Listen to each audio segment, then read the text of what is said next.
do livro de Atos, e hoje terminando o capítulo 18, Paulo concluindo a sua segunda viagem missionária. Então vamos lá no capítulo 18,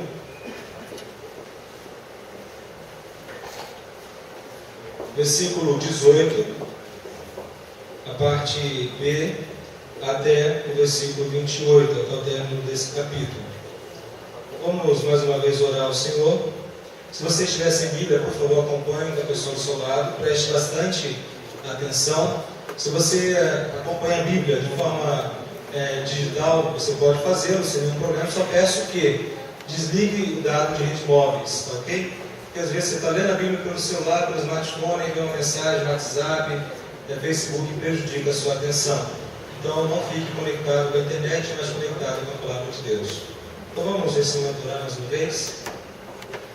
Pai, nós estamos aqui reunidos, já glorificamos o Teu santo nome, expressamos as nossas canções ao Senhor, reconhecemos que somente o Senhor é Deus, reconhecemos que Tu és provedor.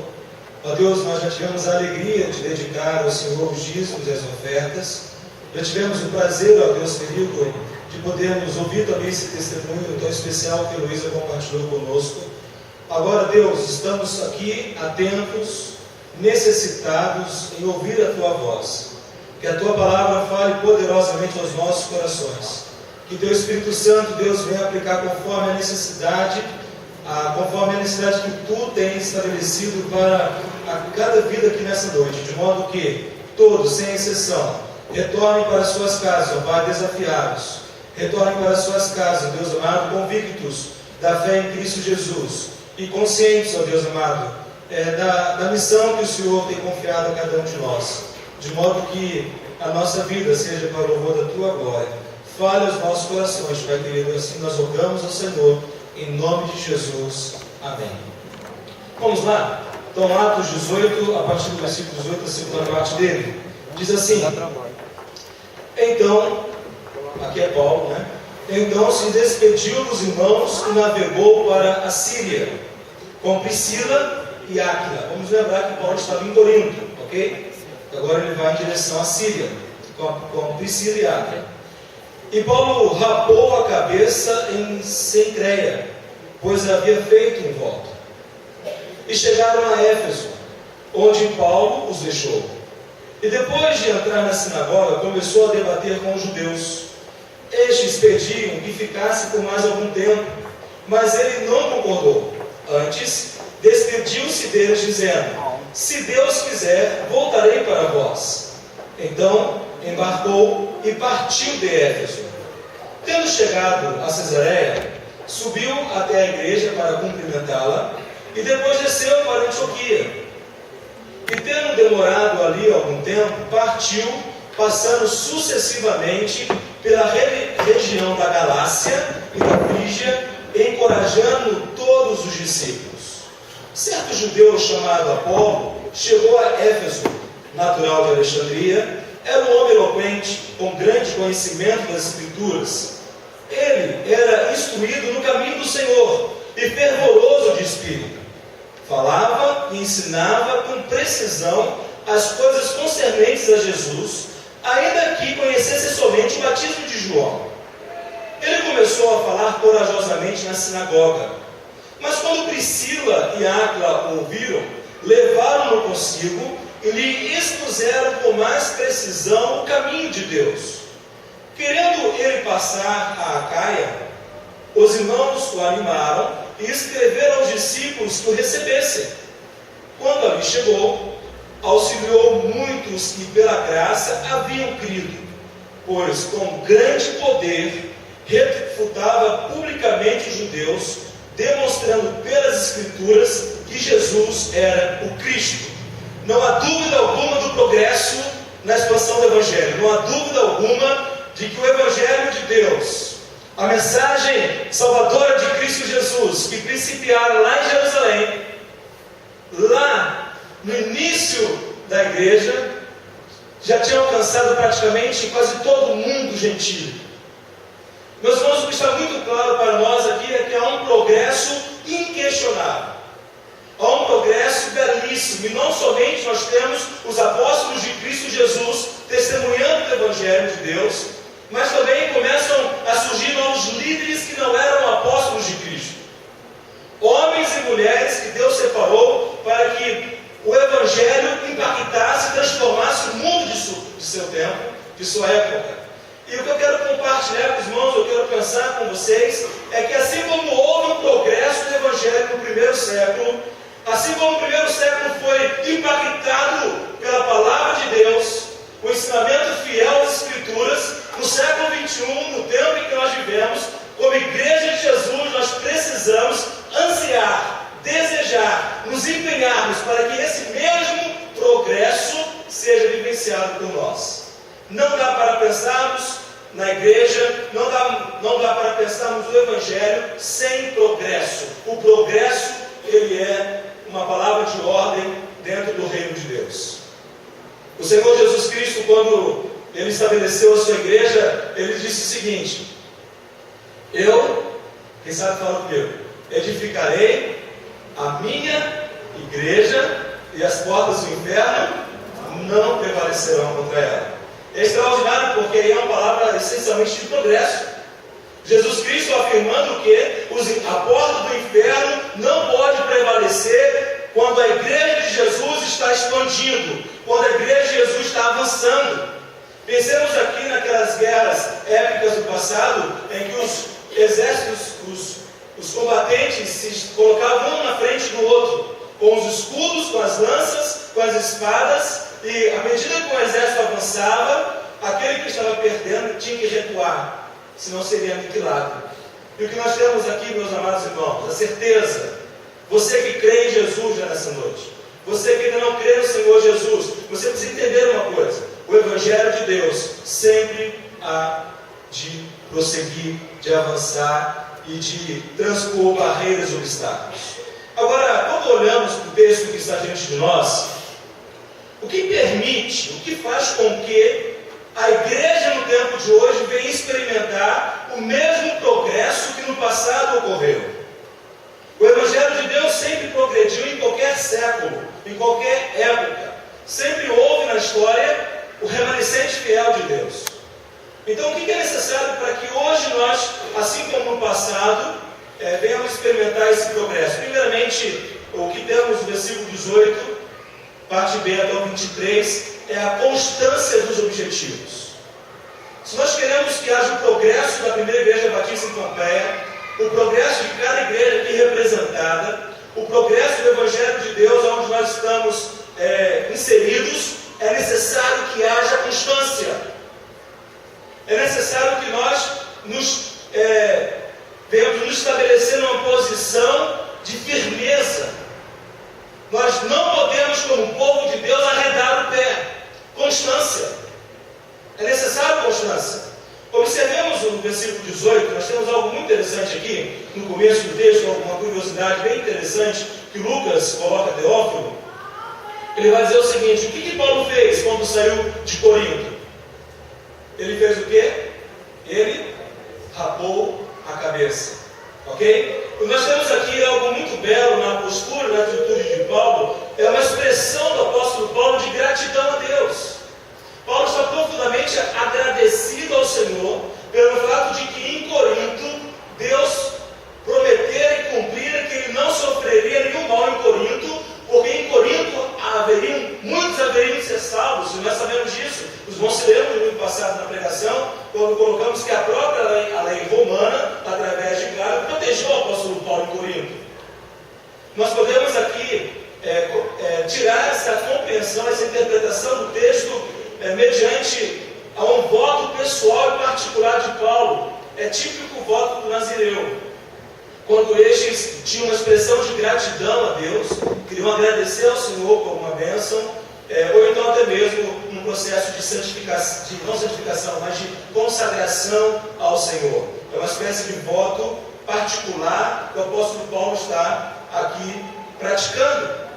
O que é importante dizer acerca desse voto, que é algo que não é uma doutrina a ser imposta a nós, mas é algo pessoal, particular, segundo a experiência de cada um de nós com Deus. Nós temos esses momentos que queremos expressar a Deus a nossa gratidão, o nosso louvor, ou estamos tão aflitos, angustiados, perplexos, que nós nos colocamos numa postura de uma busca maior pela compreensão, pelo discernimento que vem da parte de Deus. Então nós temos aqui, primeiramente, algo muito interessante que é sempre de constância: gratidão. Uma pessoa ingrata, ela não será constante. Uma pessoa ingrata, ela vive a sua vida em ciclos e não consegue amadurecer, não consegue prosseguir, porque a ingratidão, ela é resultado da murmuração, da insatisfação, do descontentamento. E Paulo é um homem que aprendeu a viver contente em toda e qualquer, nós lembrados, situação. Quando nós observamos aqui, após essa palavra que Lucas coloca, é interessante observar que o apóstolo Paulo ele tem um grande objetivo. O objetivo de Paulo na Ásia, qual que era? Se nós estamos lembrados, era plantar uma igreja na Ásia. Quando nós olhamos o capítulo 16, Paulo queria ir para a Ásia, isso no ano 50. Aqui, o texto de hoje é no ano 52. No ano 50, o apóstolo Paulo quis ir para a Ásia, mas o Espírito Santo de Deus o impediu de ir à Ásia. Ele tenta ir para essa região e o próprio Senhor, o Espírito de Cristo Jesus, não permite que ele vá à Ásia, porque não era o momento que Deus havia estabelecido. Então Paulo ele é impedido de ir à Ásia. E é interessante que agora aqui no capítulo 18, versículo 18, nós temos o apóstolo Paulo aonde? Na Ásia, 2 anos depois. Extraordinário. E é fantástico ver porque Paulo espera 2 anos para chegar na Ásia. Enquanto ele não chega na Ásia, ele vai passar por outras cidades, Corinto, Atenas, para depois chegar na Ásia. Irmãos, uma coisa que nós precisamos olhar para esse momento na vida de Paulo e aprendermos que para todas as coisas Deus tem um tempo estabelecido. Para todas as coisas Deus tem um tempo determinado. Há sonhos, há projetos que nascem no nosso coração e o nosso anseio é que eles se materializem, que eles se realizem instantaneamente. Muitas vezes nós fazemos planos e o desejo é que eles se concretizem imediatamente. No entanto, sabemos nós que, além da resposta certa vindo do nosso Deus, sabemos também que para todas as coisas Deus tem um tempo. E chegou o tempo.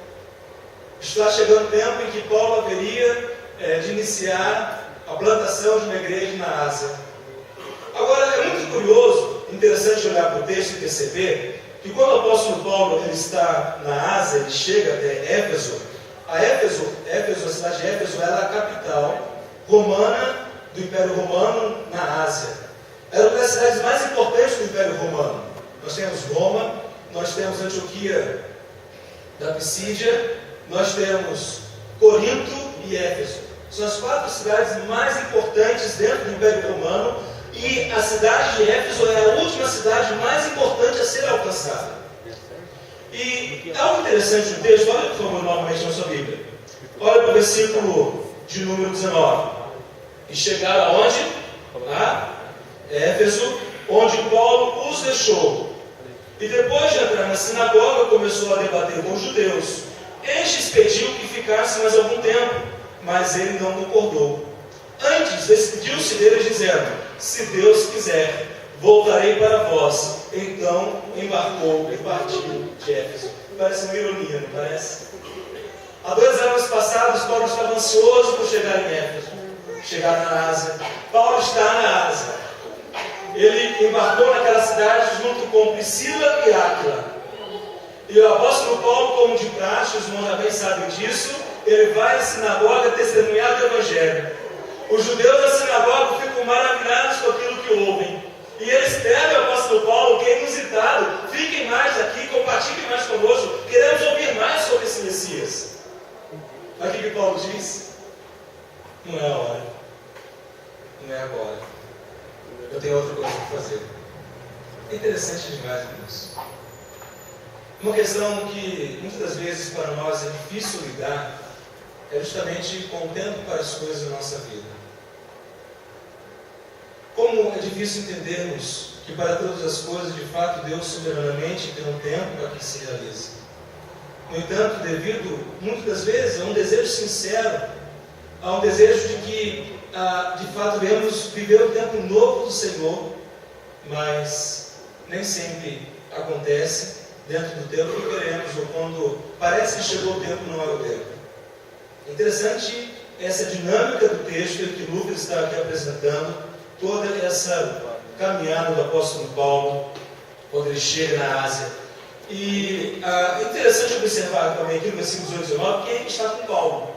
Quem está com Paulo? Um casal. Que casal é esse? Priscila e Áquila. E nós sabemos, irmãos, estão lembrados, que Priscila e Áquila, eles saíram de Roma. Ao que tudo indica, segundo historiadores, o Evangelho no ano 50 já tinha chegado em Roma. O imperador decretou que todos os judeus saíssem de Roma. Priscila e Áquila vão para Corinto, lá conhecem o apóstolo Paulo, lá eles já conheciam a Jesus Cristo, mas durante 1 ano e 6 meses, Priscila e Áquila têm um grande privilégio. Qual que é? Aprender do próprio apóstolo Paulo, o Evangelho. Priscila e Áquila passaram 1 ano e 6 meses com o apóstolo Paulo na cidade de Corinto, aprendendo. Paulo treinou, capacitou. Lembremos que Áquila, assim como o apóstolo Paulo, é fazedor de tendas, essa era a profissão. Então, quando nós temos essa caminhada dos dois, a igreja sendo plantada na cidade de Corinto, agora 1 ano e meio depois indo para a cidade de Éfeso, o apóstolo Paulo sai de Éfeso, porque ele tem um outro objetivo, mas ele não deixa a cidade de Éfeso desprovida de pessoas capazes para ensinar o Evangelho. O apóstolo Paulo deixou esse casal, um casal competente, capaz, conhecedor, um casal que aproveitou a oportunidade que lhe foi dada. Priscila e Áquila aproveitou todos os momentos que tiveram com Paulo em Corinto e verdadeiramente compreenderam o Evangelho. Não tinham uma fé banalizada, mas tinham uma fé firmada nas Escrituras. E aí então o apóstolo Paulo ele sai de Éfeso e ele tem outros objetivos, haviam outras necessidades. É impressionante observarmos o versículo 22, olha aí na sua Bíblia. Tendo chegado a Cesareia, subiu até a igreja para cumprimentá-la e depois desceu para Antioquia. Subiu até a igreja para cumprimentá-la. Que igreja se refere aqui? A igreja em Jerusalém. Onde inicia a igreja de Jesus, o apóstolo Paulo vai a Jerusalém. Depois de ir a Jerusalém, ele vai a Antioquia. Para que Paulo vai a essas igrejas? A finalidade de Paulo. Meus irmãos, nós sabemos muito bem que o apóstolo Paulo, ele é um homem que tem estratégias bem definidas, é um homem que sabe o que faz, é um homem que tem objetivos muito claros. E o que temos aqui, com muita segurança e tranquilidade, é Paulo prestando contas. O apóstolo Paulo vai à igreja de Jerusalém prestar contas das suas viagens missionárias. Paulo está concluindo a sua segunda viagem missionária. Quem enviou o apóstolo Paulo para a primeira e segunda viagem missionária foi a igreja em Antioquia. E a igreja em Antioquia está recebendo o missionário Paulo, o apóstolo de Cristo Jesus, que vem testemunhar de tudo quanto ocorreu, de tudo quanto aconteceu. Os irmãos estão lembrados da primeira viagem missionária, quando o apóstolo Paulo passa pela Antioquia da Síria, quando ele vai passar por Antioquia da Pisídia, por Icônio, Listra, Derbe. Nós temos um momento especial na vida daquela igreja, um momento em que eles param para ouvir aquilo que estava acontecendo em campos distantes. E meus amados irmãos e irmãs, o quanto que é importante a igreja de Jesus ser uma igreja que invista em missões, que tenha missionários, que plante igrejas. E como é gostoso uma igreja quando ela tem uma visão missionária sadia, uma ação missionária concreta, e quando ela recebe notícias do campo, notícias estas que tornam muito claro a obra que Deus está fazendo, aonde nós não podemos alcançar com nossos pés, nós podemos alcançar com nossas orações e com nossa contribuição. Nós temos aqui um momento de grande alegria, um momento de regozijo, um momento de glorificação do nome de Deus. Então, quando nós pensamos acerca da igreja, do progresso do Evangelho, nós temos que ter, meus amados irmãos, constância. podemos, na nossa caminhada com Jesus, vivermos como uma gangorra, altos e baixos. Nosso relacionamento com Deus sendo determinado pelas circunstâncias. Certamente, provações sobrevirão a nós. Certamente passamos por momentos de aflições, de angústias, de decepções, de frustrações, de planos mal realizados, de decisões precipitadas que têm consigo as suas consequências. No entanto, é muito importante que individualmente, como pessoa, nós não sejamos pessoas instáveis. Há momento do choro, há momento da angústia, há momento em que nos sentimos fragilizados, há momentos que realmente necessitamos de amparo, pessoas que nos apoiem, bem como também nós apoiaremos, bem como também seremos ombro para outras pessoas, não somente receberemos, mas também compartilharemos aquilo que temos recebido do Senhor. Mas é necessário, queridos irmãos e irmãs, que tenhamos constância.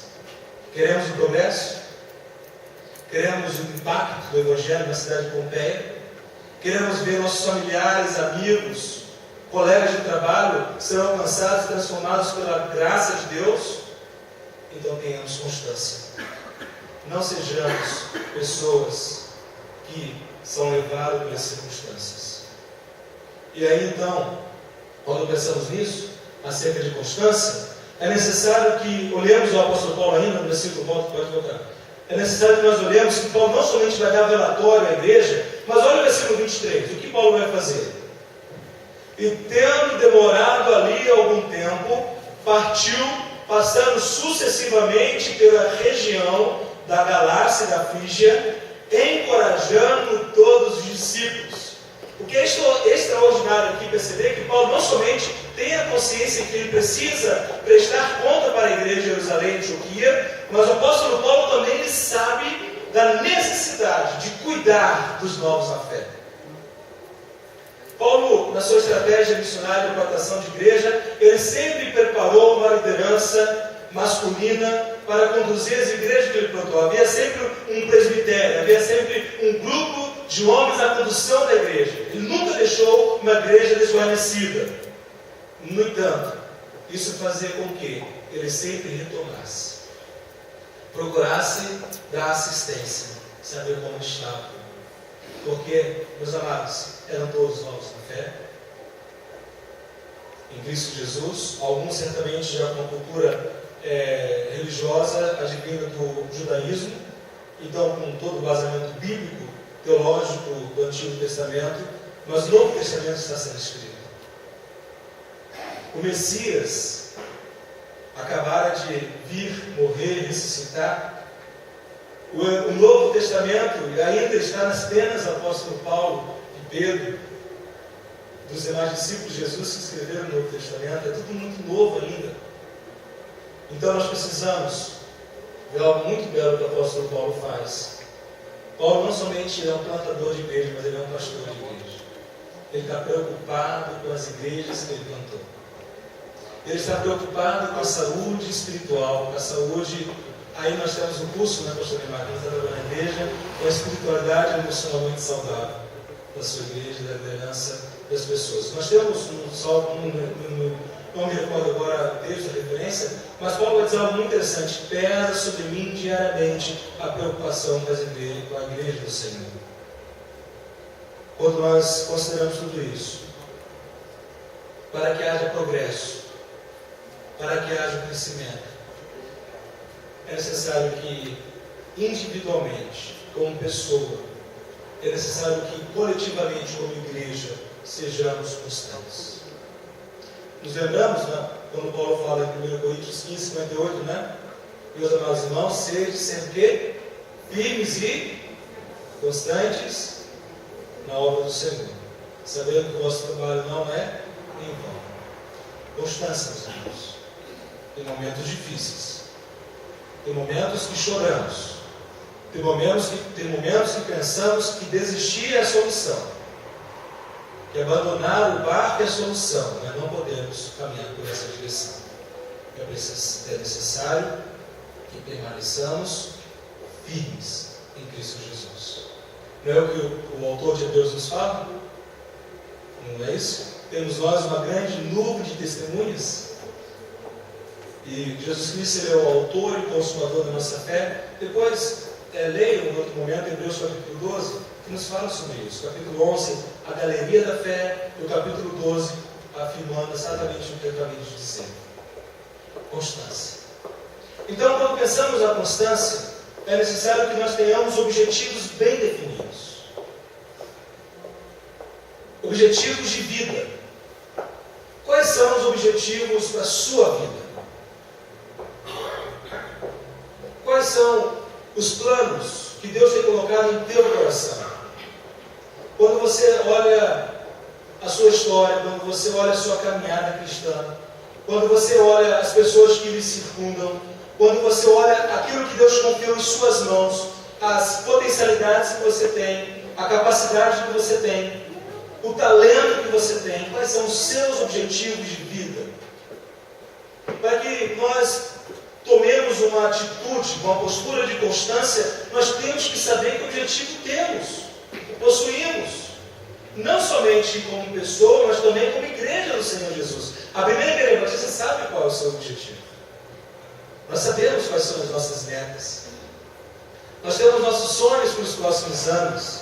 Não somos uma igreja que fica a dar volta no deserto. Nós sabemos que uma razão, um propósito, trabalhamos para que Deus seja glorificado em nossa cidade, através do testemunho desta igreja. Meus amados irmãos, o que precisamos observar também é necessário que tenhamos foco. Não basta somente ter objetivos bem definidos, mas eu preciso estar focado quando estou trabalhando, quando estou me desempenhando. Se nós não temos foco, como poderemos desenvolver determinação?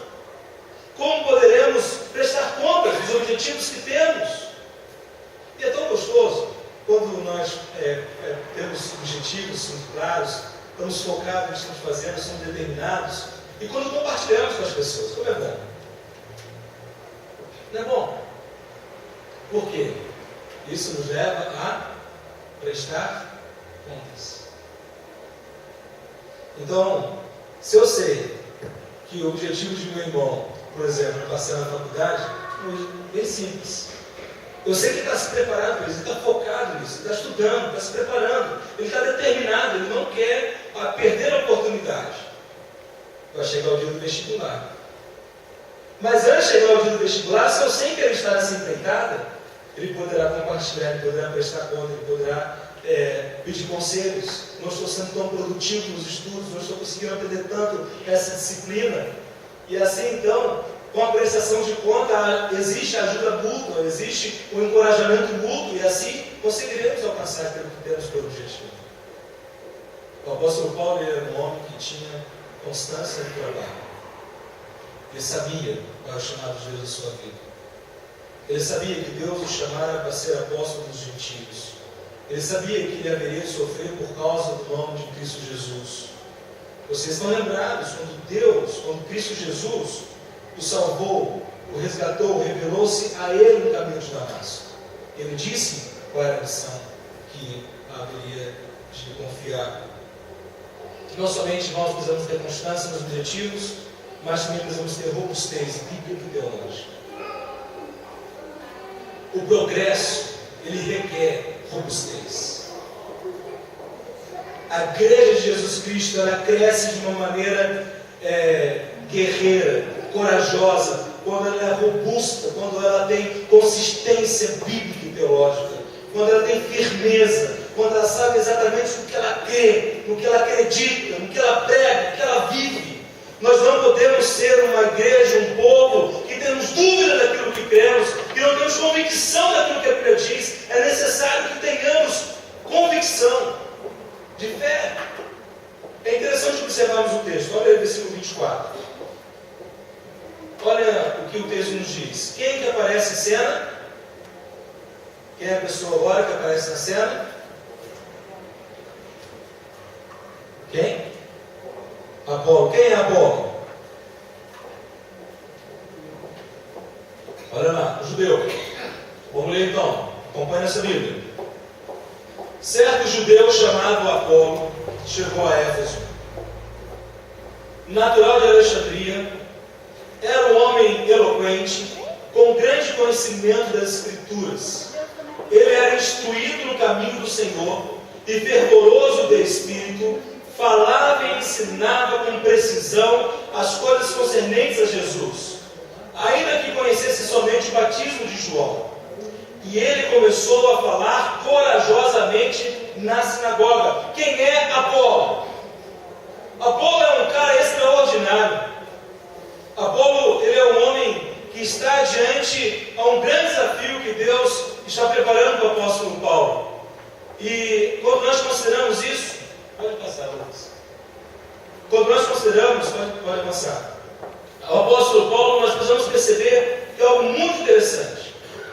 Quais são as características, quais são as qualidades do Apolo? Ele é um homem eloquente. Vamos todos juntos, olha comigo. Ele é eloquente, poderoso nas Escrituras, instruído no caminho do Senhor, fervoroso de espírito, falava e ensinava com diligência. É um homem completo que poderíamos pensar. Que homem extraordinário é esse? Quão bom seria se nós tivéssemos mais Apolos em nossos dias? Um homem que tem profundo conhecimento daquilo que ele falava. Apolo vem de Alexandria. Nós sabemos que Alexandria foi fundada pelo grande imperador Alexandre, não é? Lá havia a grande biblioteca de Alexandria, a maior biblioteca do passado, uma das maiores maravilhas do mundo passado, acho que mais de 700 mil volumes, segundo os historiadores. Apolo é um homem que cresceu numa cultura extremamente intelectual, pessoas que pensavam. Ele é um judeu, certamente um homem de alto gabarito. Mas, amados irmãos, o que é interessante notarmos e observarmos é que lhe faltava alguma coisa. Nós poderíamos olhar para Paulo e pensar que ele é um homem completo, mas faltava-lhe alguma coisa. Aí você pode indagar, mas faltava alguma coisa? Ele é eloquente, ele é poderoso nas Escrituras, ele conhece o caminho do Senhor Jesus, ele é fervoroso de espírito. Aqui, fervoroso de espírito é aquela ideia de fervendo seu espírito. Ele não é aquele pregador apático, chato, aquele cara ranzinza, sisudo, não, mas ele é um homem que crê no que fala, ele é um homem empolgado, fervoroso, que acreditava, que não tinha medo, que encarava a batalha. Ele é um cara que onde chegava, aparecia. Ele tinha uma voz de trovão. Ele não é tímido. Ele é um homem que sabe se colocar. E uma questão muito interessante é percebemos que Apolo, ele é tanto fervoroso em espírito como tem profundo conhecimento das Escrituras. Há muitos pregadores hoje que têm muito conhecimento, mas não têm nenhum fervor. E há muitos que têm muito fervor, não têm nenhum conhecimento. Apolo, nesse sentido, é completo. Mas algo lhe faltava. O que lhe faltava, versículo 26, olha aí. Quando Priscila e Áquila o ouviram, levaram-no consigo e lhe expuseram com mais precisão o caminho de Deus. Aparentemente, um homem que não tinha nada a se acrescentar, mas tinha muito a entender. E o que é interessante, meus irmãos, quem é que identifica? Quem é que identifica? Priscila e Áquila. Priscila e Áquila foram treinados por quem? Por Paulo. Durante 1 ano e 6 meses aprenderam aos pés do apóstolo Paulo. E ouvindo o eloquente, poderoso, entusiasta Apolo, eles perceberam que havia pontos na teologia de Apolo. Havia pontos no conhecimento de Apolo que estava carente da revelação mais detalhada das Escrituras. Embora fosse um grande conhecedor, embora fosse um homem muito eloquente. Então, qual é a atitude de Priscila e Áquila? É interessante observar que eles agem com o quê? Com discrição. Eles não repreenderam Apolo publicamente enquanto ele falava na sinagoga. O texto é muito claro, Lucas nos mostra isso. Priscila e Áquila convidaram Apolo para ir no particular. E aí então ensinaram-lhe o que lhe faltava. Priscila e Áquila ensinaram as Escrituras a Apolo, conhecer com precisão. Quando nós pensamos no progresso do Evangelho, quando nós pensamos no crescimento saudável da Igreja de Cristo Jesus, nós não podemos, meus amados irmãos, perder de vista a necessidade de que a igreja ela tem que ter uma robustez bíblica e teológica, ela precisa ser uma igreja firmada na sã doutrina, uma igreja séria naquilo que ela crê, séria naquilo que ela prega. Nós não podemos ter uma fé sincrética, uma fé liquidificador, uma fé que é modelada segundo as circunstâncias, ou com ventos, ou com fumaças estranhas àquilo que a palavra de Deus diz.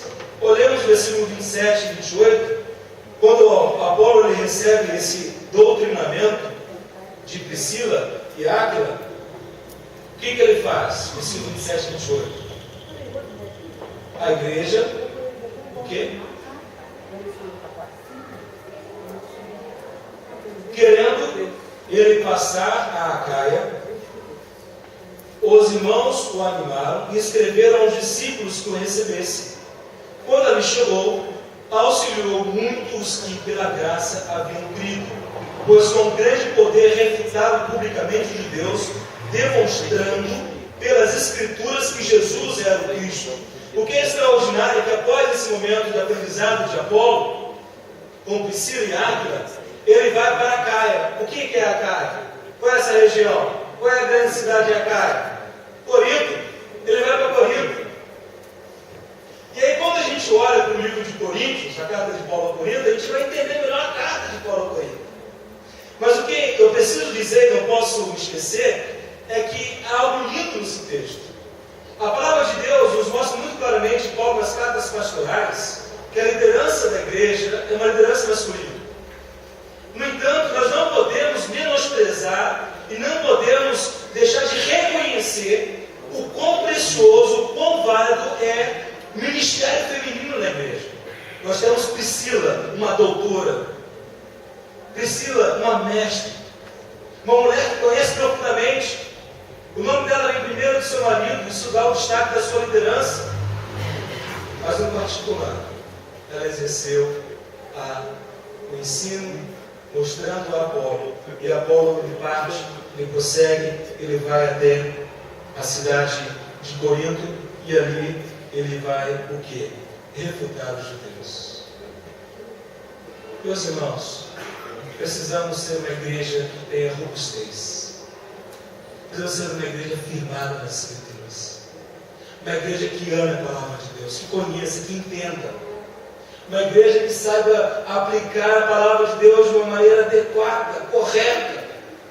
Não somente citar textos bíblicos, mas saber compreendê-los dentro do seu contexto, dentro da aplicação correta e pertinente à nossa vida. Isso é muito importante porque esta seriedade, essa busca tem sido cada vez menos presente nas igrejas atuais. Nós vivemos um tempo no evangelicalismo brasileiro de crise de identidade das igrejas evangélicas. Um tempo que a igreja evangélica brasileira está sendo banalizada por tantas heresias e falsos ensinos que têm adentrado e destruído a igreja e defamado o evangelho de Jesus.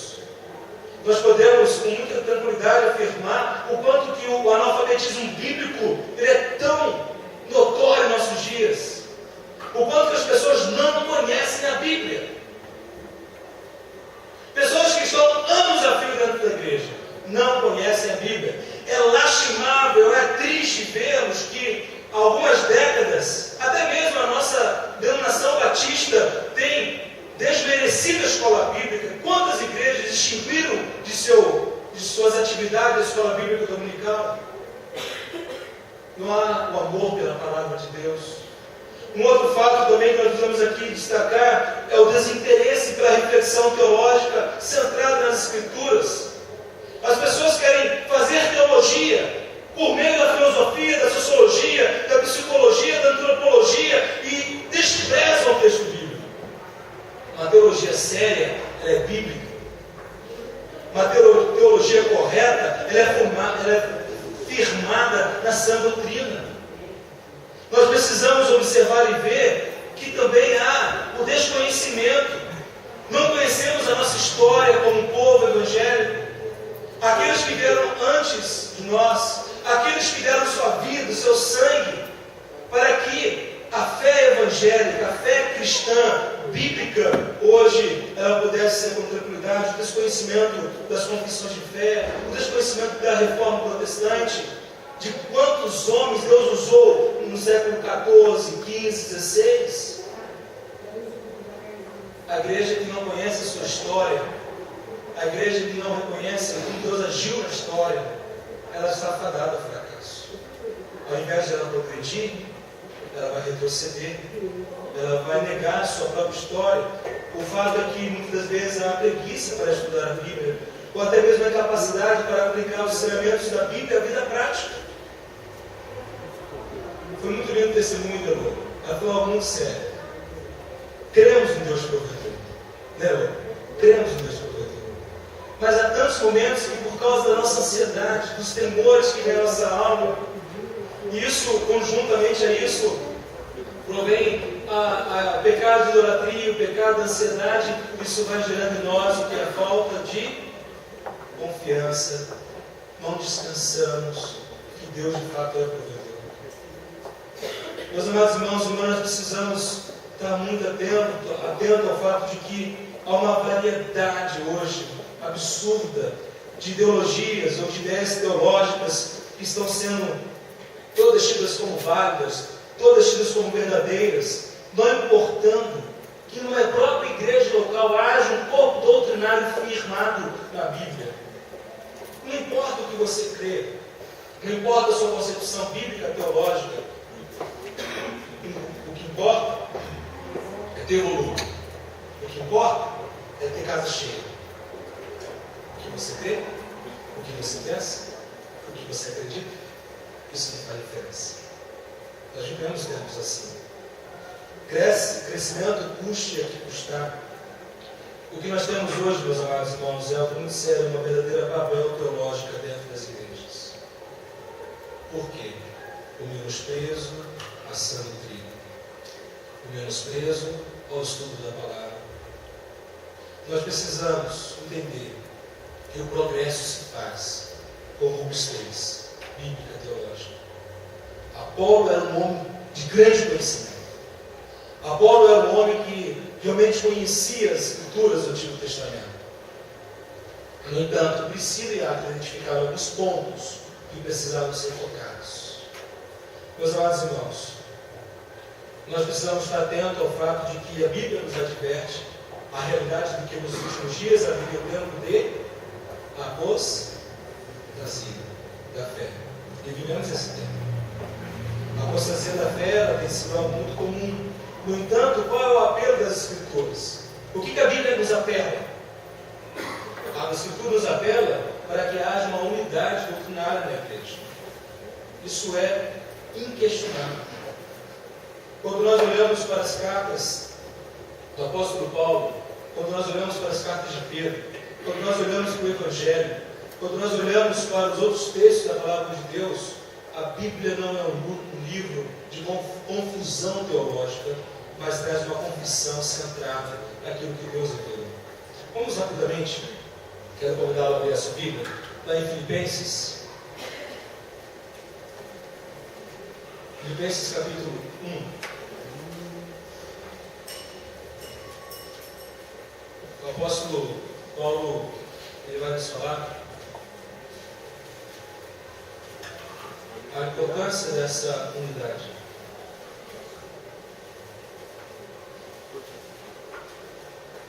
Somente portai-vos de modo digno do Evangelho de Cristo. Olha só como é que ele fala.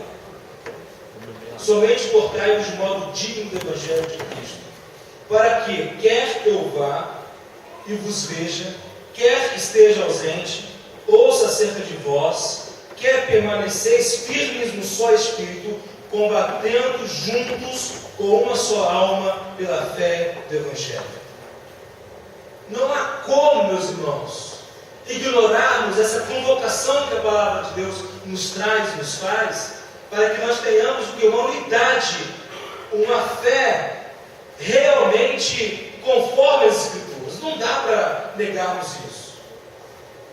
Paulo convoca não somente a um conhecimento teológico correto, mas uma vida prática correta. Está muito claro isso.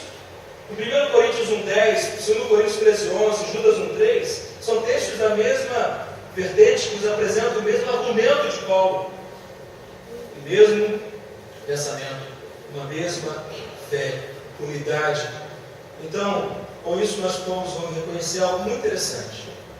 Não vou citar todos, mas quando a gente olha a preocupação de Priscila e Áquila com Apolo, Priscila e Áquila não deixaram passar a oportunidade de corrigir Apolo. Priscila e Áquila o chamaram em particular e mostraram: olha, isso aqui você está sendo preciso. Isso aqui a sua fé está errada. E quando nós olhamos ao longo da história o modo como Deus agiu, quando a gente pega esse período em que Deus está movendo o século XV, século XVI, século XVII, levantando homens em vários países da Europa, porque a reforma ela não é um ato isolado que acontece com Martinho Lutero, mas são diversos homens que Deus levou, homens estudiosos da palavra de Deus que Deus levantou. Nós vamos observar que na Europa começam a borbulhar diversas confissões de fé.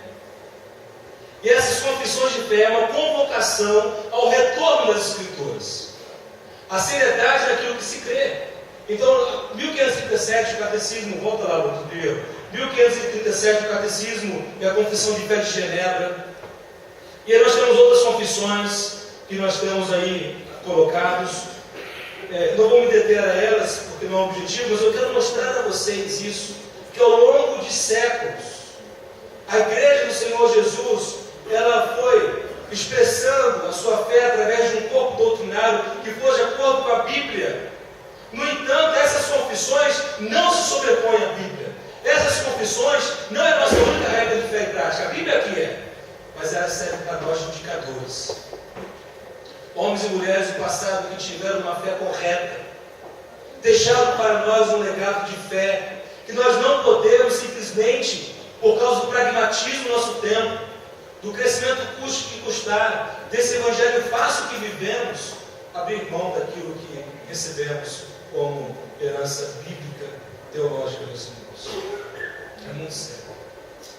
Não podemos ter dúvida naquilo que cremos. A primeira confissão de fé batista foi no século XVI, XVII, 1644. Com isso, que eu apresento aos irmãos,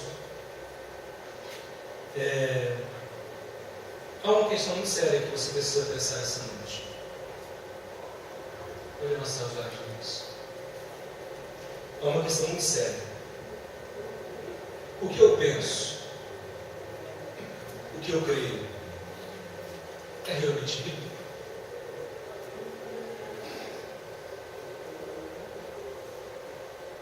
Não importa só ter fé, não. Sim, você pode me refutar e dizer que sem fé é impossível agradar a Deus.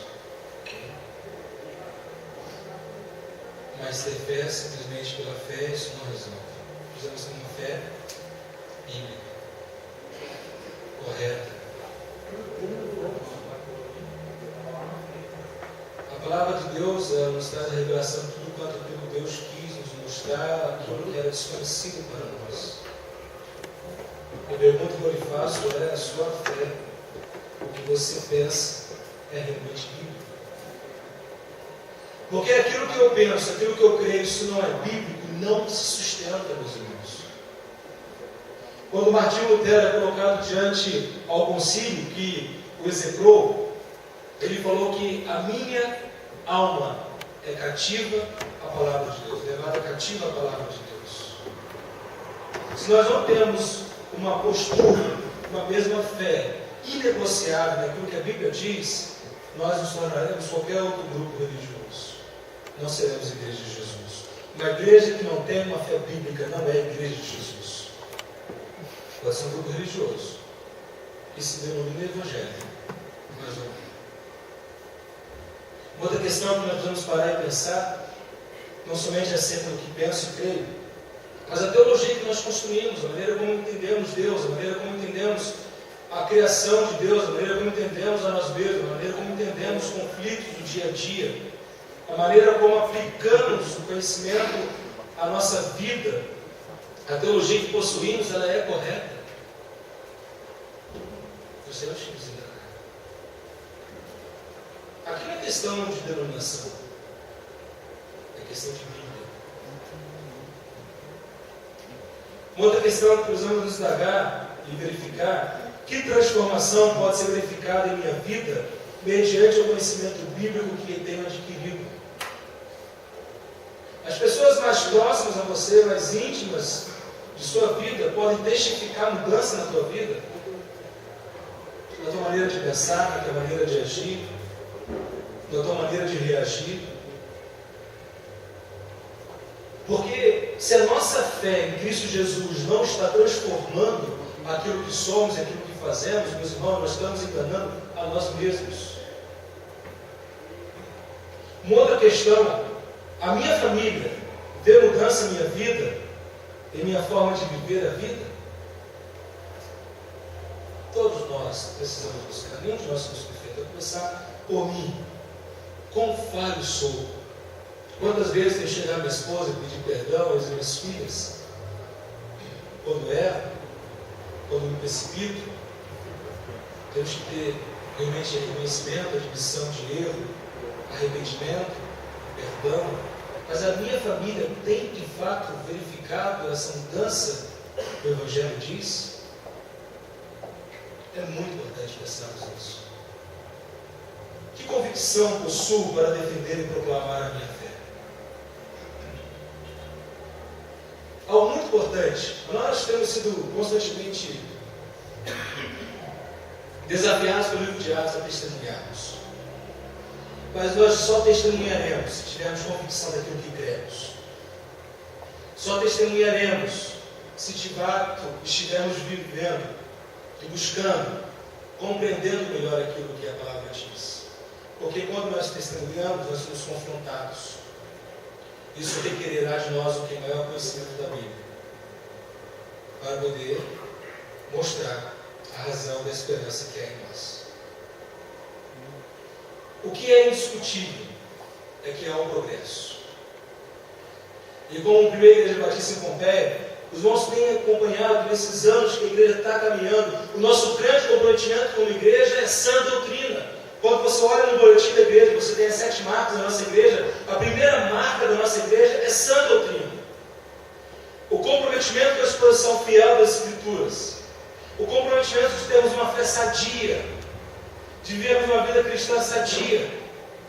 E vários meios que temos buscado para fornecer aos irmãos, dar aos irmãos oportunidade. Nós temos a escola da família, os cursos de família, os cursos de Bíblia. Nós já tivemos o seminário digital e agora a parceria que firmamos com a escola Charles Spurgeon, justamente mais um caminho para aqueles que têm sede, para aqueles que querem aprender mais a palavra. Eles vão ter a oportunidade de crescer no conhecimento da palavra de Deus. Então, meu amado e minha amada irmã, aproveite essa oportunidade que Deus está lhe dando para crescer.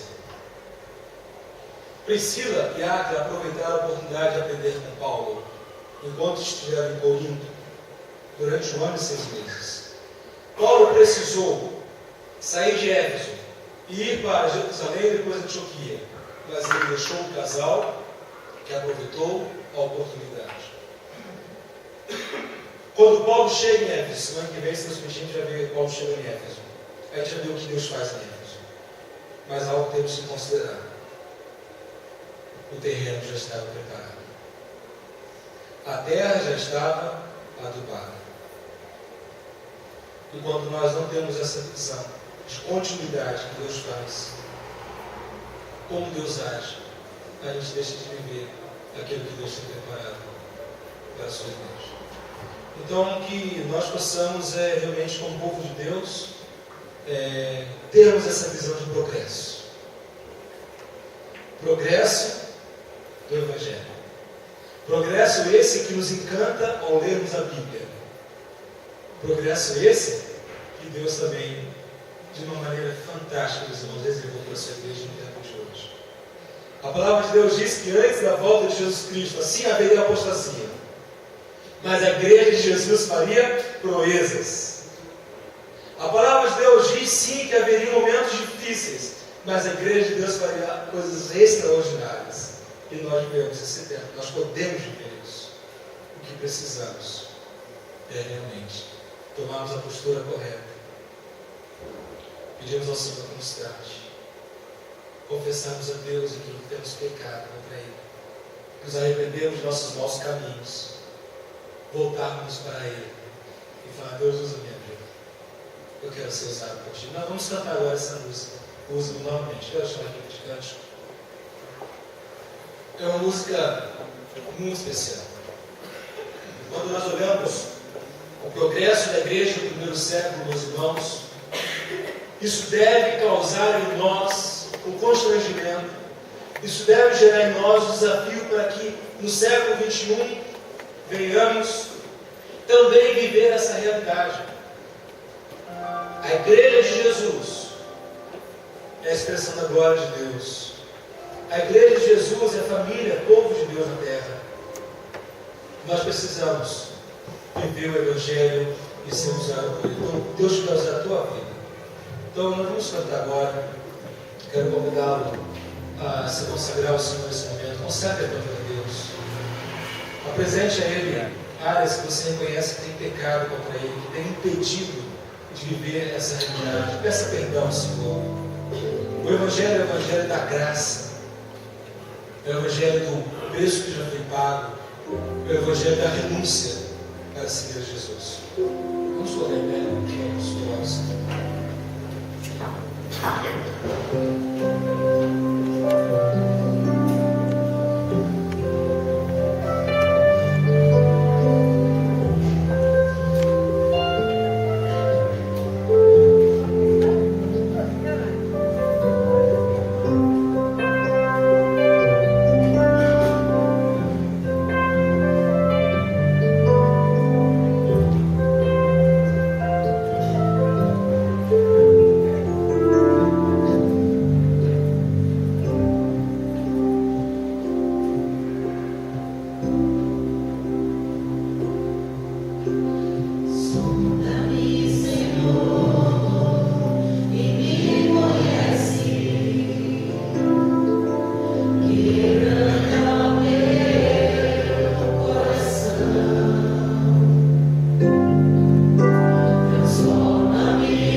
vitórias pela frente, assim o Senhor nos conceder.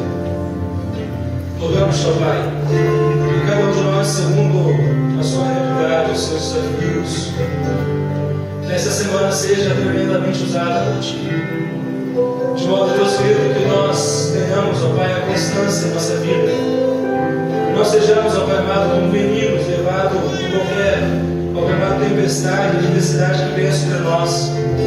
Ó Deus, mesmo quando estivermos tristes, cansados, desanimados, não venhamos, ó Deus, perder os olhos, não venhamos, ó Pai, tirar os olhos de Cristo Jesus, mas que possamos, ó Pai, com determinação, com foco, prosseguirmos, ó Deus. Ó Pai amado, que as lutas da nossa vida não venham tirar a nós a alegria de servir ao Senhor. E, ó Pai, nós pedimos a Ti que sejamos um povo, ó Pai amado, igreja do Senhor Jesus, que ame a Tua palavra, que tenha prazer em estudar a Tua palavra, ó Pai amado, que saiba aplicar a Tua palavra corretamente aos contextos que vivemos, às necessidades que estão diante de nós.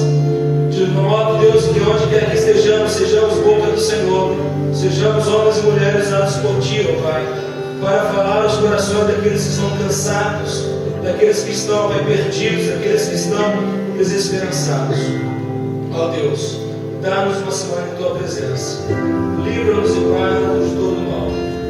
Ó Pai, no Teu amor, que a graça e a paz do nosso Senhor e Salvador Jesus Cristo e as doces consolações do Espírito Santo sejam ao Teu povo, hoje e para todos sempre. Amém. Vamos cantar, irmãos, com bastante vigor, mesmo consagrando a Deus, porque Deus usa a minha vida. Que essa semana você seja instrumento nas mãos de Deus para abençoar outras vidas. Vamos, irmãos.